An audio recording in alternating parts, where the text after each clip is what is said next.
doa selesai. Oke teman-teman, kembali lagi pada kegiatan DKP kita pada hari ini. Sebelumnya saya mau dong perwakilan dari teman-teman menjelaskan apa sih pengertian DKP itu. Kepada Nela. Baik, terima kasih PK. Jadi DKP itu adalah suatu layanan yang memberikan solusi permasalahan yang relevan dengan memanfaatkan identitas kelompok. Ya benar sekali ya. Selanjutnya tujuan yang bisa menyampaikan silakan. Nela lagi. Jadi tujuan dari BKP itu adalah dengan memberikan solusi dalam penyelesaian masalah yang ada di dalam kelompok tersebut. Lalu selain itu juga agar menambah keakraban dan keberanian berbicara di dalam kelas dan teman-teman sekalian. Ya benar, jadi tujuan yang disampaikan Nela itu intinya ya dari kegiatan DKP kita pada hari ini. Oke, selanjutnya. Nah, jadi di sini saya akan jelasin cara pelaksanaan dari kegiatan kita pada hari ini. Jadi teman-teman, kita menggunakan dinamika kelompok yang mana pasti lebih dari satu orang. Jadi di sini kalian bebas untuk berpendapat. Kalian bisa menyuarakan apapun yang ingin kalian sampaikan tanpa patut dijudge. Oke? Nah, selanjutnya kita masuk ke topik yang akan kita bahas, yaitu berakhirnya masa tanggap darurat.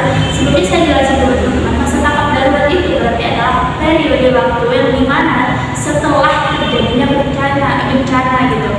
Nah, jadi sumber daya itu sebelumnya difokuskan untuk membantu korban bencana, untuk membantu kebutuhan dasar, untuk membantu korban bencana yang mungkin sudah tua seperti itu yang lansia.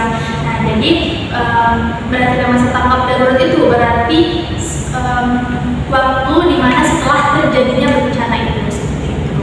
Nah, jadi saya mau tanya dulu faktor penyebab dari berakhirnya masa tanggap darurat kepada siapa dulu? Faktor-faktor yang terjadi setelah tanggap darurat itu adanya korban, tidak adanya lagi korban yang perlu ditolong. Terima kasih. Pada Esther?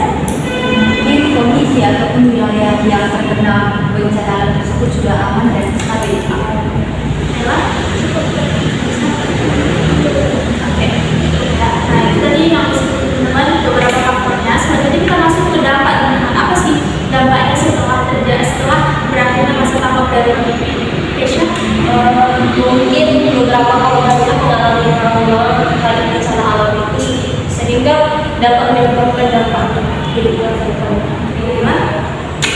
Jadi munculnya masalah sosial dan ekonomi baru. Jadi karena habis bencana itu lowongan kerja jadi sedikit, lalu jadi ekonomi juga semakin turun. Saya dampak negatifnya. Jadi dampak negatifnya itu benar seperti yang dibilang tadi, trauma psikologis mereka itu mungkin tidak hanya di fase sekarang, tapi bisa berlanjut sampai nanti mereka sudah selesai bencananya, nggak menyapa lagi, tapi masih berlanjut. Esther cukup. Oke, selanjutnya kita bahas solusi teman-teman. Apa sih solusi yang bisa kita berikan setelah berakhirnya masa tanggap darurat ini? Ya, Jadi solusinya itu adalah kalau misalnya dia trauma seperti yang dimention tadi, bisa memberikan pendampingan psikososial. Jadi kita harus mendampingi kalau bencana tersebut, diajak cerita, diajak healing, biar dia nggak traumanya itu nggak ke ini, nggak berkelanjutan. terima kasih. Selanjutnya Kesha. Solusi yang dapat saya berikan itu setelah dampak bencana itu bisa memberikan memperdaya atau memberikan pendidikan tentang cara orang itu biar dapat memberikan ekonomi lebih cepat. Baik sekali, bagus ya pendapatnya. Yang lain ada? Cukup. Oke, selanjutnya saya mau teman-teman berkomitmen dari topik kita ini. Apa sih komitmen yang bisa teman-teman berikan? Dexter? Jadi komitmen yang dapat saya berikan terhadap berakhirnya masa tanggap darurat ini adalah saya akan menjadi relawan ataupun relawan yang dapat membantu anak-anak ataupun setiap individu yang telah mengalami trauma akibat bencana tersebut, dan saya dapat memberikan pengarahan sehingga anak-anak yang mendapat ataupun yang mengalami trauma atau kerusakan psikologis itu menjadi menjadi lebih yakin bahwa dia dapat menghilangkan rasa traumanya tersebut. Terima kasih Kak. Yang lain?